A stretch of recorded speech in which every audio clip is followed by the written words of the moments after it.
వచ్చే ముందు మిత్రులు కొత్తగూడెం శాసనసభ్యులు రాష్ట్ర సిపిఐ సెక్రటరీ సాంబశివరావు గారితో కూడా నేను మాట్లాడాను. కొత్తగూడెంలో కూడా ఇది హంగ్ వచ్చింది.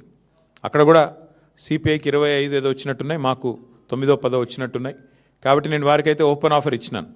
సింగరేణిలో జరుగుతున్న కుంభకోణాలు, సింగరేణిలో జరుగుతున్న దుర్మార్గాలు, అరాచకాలకు అడ్డుకట్ట వేయాలి అంటే డెఫినెట్గా మేము మీతో కలిసి వస్తాము. కాంగ్రెస్ బీజేపీని అడ్డుకోవాల్సిన అవసరం ఉంది. ఎందుకంటే ఈ రెండు చోట్ల కూడా అక్కడ 51% వాటా సింగరేణిలో రాష్ట్ర ప్రభుత్వానికి ఉంది, కాంగ్రెస్ ప్రభుత్వం ఇక్కడ ఉన్నది. 49% వాటా కేంద్ర ప్రభుత్వానికి ఉంది, బీజేపీకి అందులో భాగస్వామ్యం ఉంది.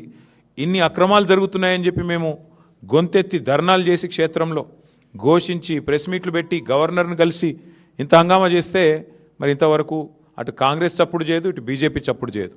అందుకే మిత్రులు సిపిఐ రాష్ట్ర సెక్రటరీ మరి సాంబశివరావు గారికి నేను ఫోన్ చేసి చెప్పాను, మీరు కనుక తీసుకోవాలనుకుంటే కొత్తగూడెం కార్పొరేషన్ మీరు తీసుకోండి, మేము మద్దతు ఇస్తాం ఓపెన్గా అని చెప్పి కూడా వారికి చెప్పడం జరిగింది. ప్యూర్లీ ఒకటే ఉద్దేశం, సింగరేణిలో జరుగుతున్న దోపిడీని, సింగరేణి కేంద్రంగా ఉన్న కొత్తగూడెంలో తప్పకుండా అక్కడ మరి కాంగ్రెస్ బీజేపీని ఎండగట్టాలన్న ఉద్దేశంతోనే ఈ ఆఫర్ కూడా మేము ఇచ్చాము. అట్లా కలిసి వచ్చే లౌకిక పార్టీలు ఉంటాయి, చాలా రకరకాల కాంబినేషన్స్ ఉంటాయి. ఇవన్నీ కూడా చూసిన తర్వాత మేమైతే డెఫినెట్గా గట్టిగా పోరాడినాము.